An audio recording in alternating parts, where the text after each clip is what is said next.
when I do need a job, dog. Like, and what's crazy is the first job I worked, he introduced me to Mike. Okay. You know what I'm saying? And he was like, you guys should really figure out how to do something with each other in the future because you guys are like really like-minded.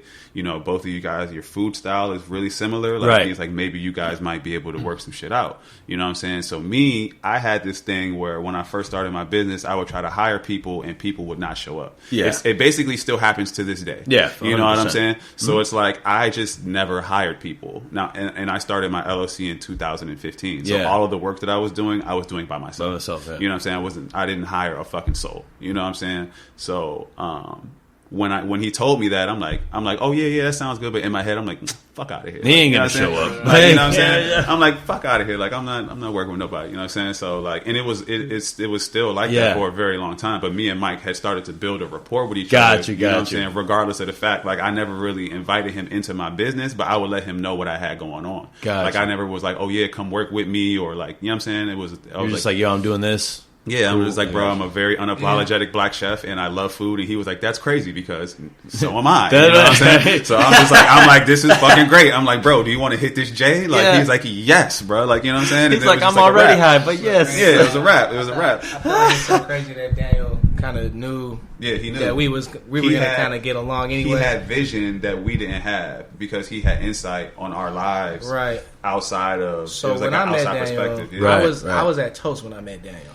So before they made me the executive chef there, before they gave me the keys, they basically brought in somebody who they knew that they felt comfortable with, who knew the restaurant, who was there, who was going to be their original, the owners of Toast. This was going to be their original choice as a chef was going to be Daniel Capra before they chose Rebecca Boyce. Gotcha. So Daniel Capra came back as a friend and as a consultant basically for me. So he took me under his wing and showed me how to like walk as a chef, talk as a chef, showed me how to hold my spoon. Daniel was just present a plate, a dish to investors, to real people. He's just one of the money. They don't make chefs like him anymore. Nah. He's been with Paulo the Duke for over 20 years, bro. I kind of skipped over my relationship with him, you know what I mean, real quick. So my bad, chef. You know what I'm saying? But he plays a very important role in both of our development. Very right here, as far as I would say, people seeing us in places where food was being taken serious. Mm-hmm. You know what I'm saying? So I would say that was where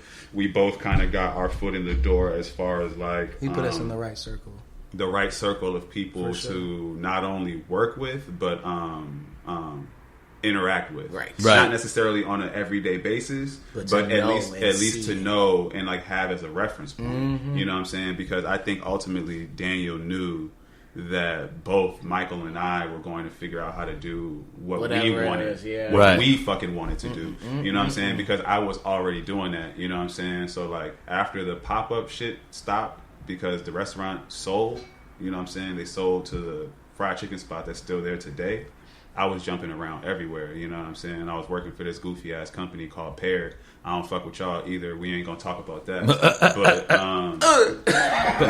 pear like the fruit or like a pear. So it's an app basically. It's like a gig sharing app where basically they give you a 1099 and then they send you a list of jobs and you pick them at different pay rates. Got you. It's another. It's like some contracting chef type shit. Yeah. And like you know what I'm saying. But it's like once you commit to those gigs, like regardless of the circumstances, like you have to show up. Like one time I was in an Uber that got fucking hit on the freeway, bro. Yeah. On my way to a gig, and I couldn't make it because what am I going to do? Call an Uber in the middle of the freeway where I just caused traffic because we're in a car that, you know what I'm saying? They're like, bro, we're removing you from the platform because you're not reliable. Circumstances I still remember. Yeah, what's your name? Brian or something like that. I remember you, bro. I remember you, bro. Yeah, like they fired me, bro. So I was like, all right, y'all gonna remember that. You know what I'm saying? Like y'all gonna remember that. Yeah. Like, and what's crazy is I met some people from some huge, the other big catering productions out here other than Paulo LeDuc,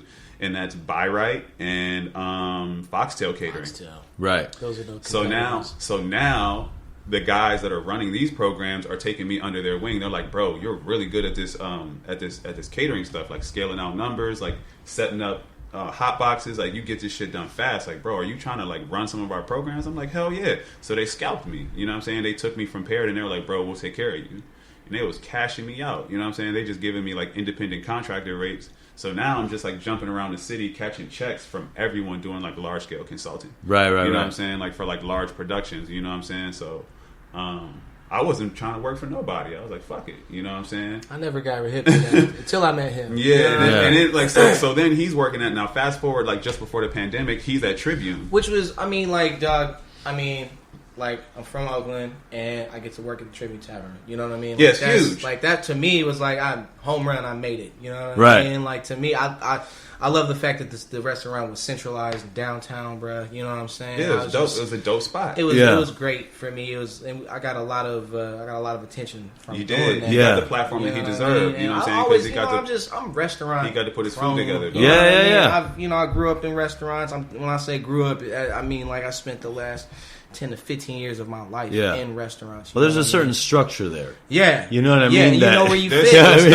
know where you fit. Yeah. And if you let it take you, that's because you're letting it take you. Exactly. You know what I mean? Exactly. Like you don't have to allow you don't have to settle, bro. You know, bro, there's opportunities for everybody. You don't have to settle. You don't have to party all night. You don't have to be there. Yeah, you don't have to be there at all, bro. You know what I mean? You can go home after you clock out. As being the executive chef at that particular restaurant gave me a lot of freedom to kind of be like, okay, I can move away from this. You know what I'm saying? So at the time, my son and his mom were living in Virginia. So at the time, I only had one child. So I was just, I was able to break away. I'd go to the gym. You know what I mean? I'd go visit family. I'd go try to rewrite the process of what I've been doing for the last few years, which is staying in my house and sleeping with my pants on. You know what I mean? Like I actually started to really like take care of myself. Live a life. Yeah, man. So, you know, that pushed me to that time in my. And that's when this fool called me. Yeah. And he was like, bro, we need somebody to run our lunch line. Yeah. And I was like, I don't work for nobody, motherfucker. I was like, how much you got? I was like, how much you get to that part of the relationship? I was like, how much you got for me, bro? Like, you know what I'm saying? He was like, nah, you good. He was like, we gonna give you a good pay rate. He's like, you get your 40 hours. You be out of here by 2 o'clock. Yeah, bro. I had to butter it up for him. He's like, you be out of here. I was like, all right, say less. Like, you know what I'm saying? But like, you know, it felt good to be able to be in a position to be able to do that. And it was cool because it's like he still like he understood how important my thing was. Yeah. I was still, because I'm like, bro, you know, I'm still gonna be doing things. There's gonna be random phone calls, and it's like you can only explain that to somebody, but then you got to show them. Like, you know what I'm saying? Like, I remember getting a phone call from a specific artist, and I'm not going to talk about it. I'm not going to talk about who it is or whatever. I didn't know what you're talking about. But I was just like, you know what I'm talking about. I was like, damn, bro, like, I think I might have to go to LA like right now. And you're like, what are you talking about? I'm like on the line during lunch, bro. And I threw my phone on the pass, and he like grabbed it and looked at it, and he was like, all right, bro, when are you coming back? Like, get your ass out there. Just go. Like, bro, I got to go get the money. I got to go get the money, bro. Like, and it's just like, and it was cool because it's like, you closed down that day. You did. No, I stayed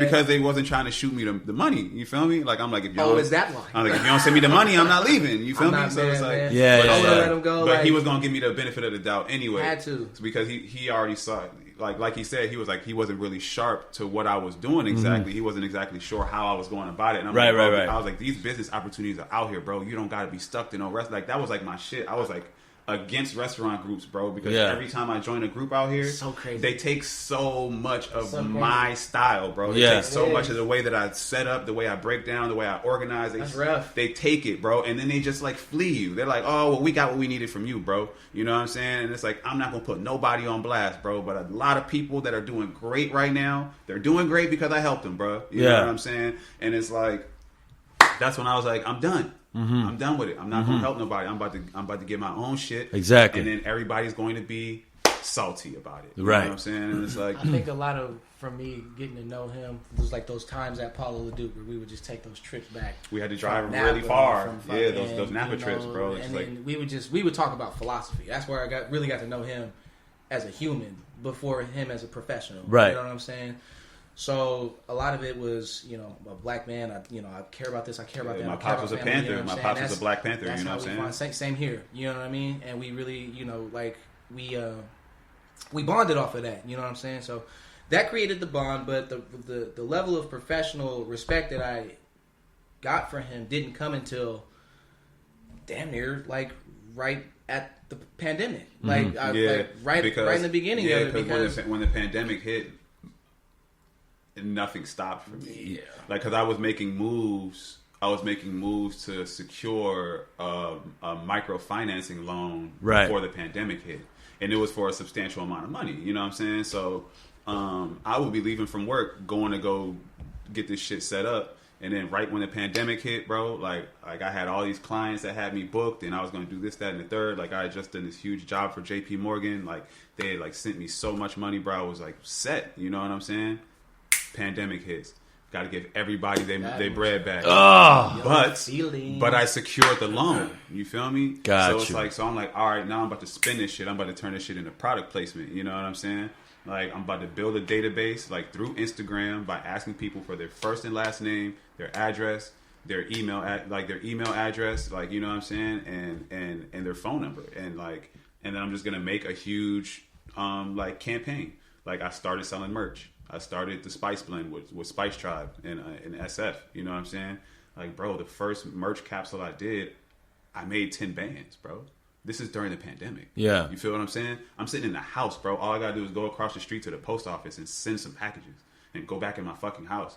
Like, I'm like, bro, there's money out here. Yeah. We need to figure some shit out. You know what I'm Yeah. saying? Like, and like, that's when he was like, bro, like, and I'm still doing private catering. You know what I'm saying? I'm like, bro, I'm charging people extra, bro. Like, I'm risking my life. Yes, bro. I'm risking my life, bro. Serious. Like, Nah, I I'm mean, dead serious. And I'm not mad at it. and people were like, fuck it. It seems extreme, but I swear People to God, were like, I'm not fuck- mad, bro. like, So I just was- take them 20% right there. Bro, no, 30, fam, 30%, Pay bro. those highway Hit 'em with it. patrol workers 30%, like that. bro. I'm like, look, fam. I'm like, look, y'all can have a party of up to 8 people, bro. I will give y'all 4 courses. Y'all have to stay in the dining room. I will stay in the kitchen. Under no circumstances can you come in the kitchen, bro.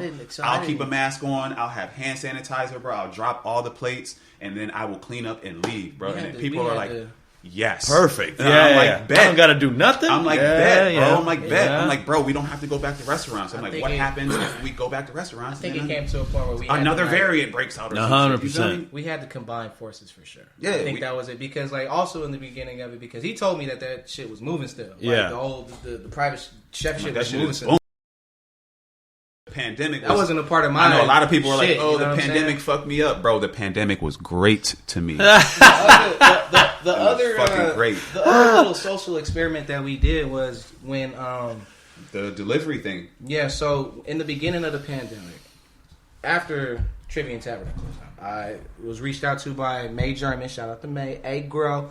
out to May. She reached out to me because Nelson. Oh, I can say this now, right? Yeah, it's cool Nelson. now. So Nelson was on Top Chef, and when he Yeah. went away to do that, he was gone for maybe a few months. Yeah, and it's weird too, right? Yeah, He's like, it's you can't call me. talk. It's You about, can't. like every time that she was his, like, his texts were so sporadic at that time, bro. It was so out of pocket. well, I mean, she handled it very well, though. Yeah. And just having like being in control of 2 restaurants and just only being able to talk to the executive chef about so much about what's going on. Now, mind you, her and Nelson are married, so like to only be able to talk to your spouse for like a minute every day, you know what I mean? I know that's pretty rough. So, she came to me and she was like, I know Nelson loves you, and you are one of the only people that he would really trust in this setting.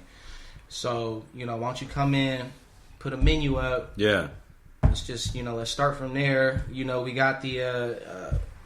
got the restrictions are in place. All the 6 feet of tables. We're outside. We have a parklet. Everything's. This is during the pandemic. Yeah, mid-pandemic. And he couldn't sell drinks out of the space without having food. But so that's why he had to have Mike there. Yeah. Gotcha. So, and now mind you, this restaurant, I was the sous chef at this space right before it closed. The space was the brand new hottest restaurant which in was Oakland. right around the corner from my restaurant. Up the street from, Yeah. it was up the street Son, from we were Tribune. gonna take that shit. This was the restaurant. Oh my god! Now, this is a very interesting piece that we almost forgot to tell you. Now, mind you, while I'm doing all this floating around, I left Tribune because that job space that he gave me for lunch was temporary. Yep. Homie that went on vacation like out of the country and came back. Gotcha. You know what I mean? Shout out to Jose Velasquez. So I covered the space, and then I was like, Nelson called me and he was like, bro, we're opening this spot. Yeah. He was like, I'd love to have you here as a sous chef.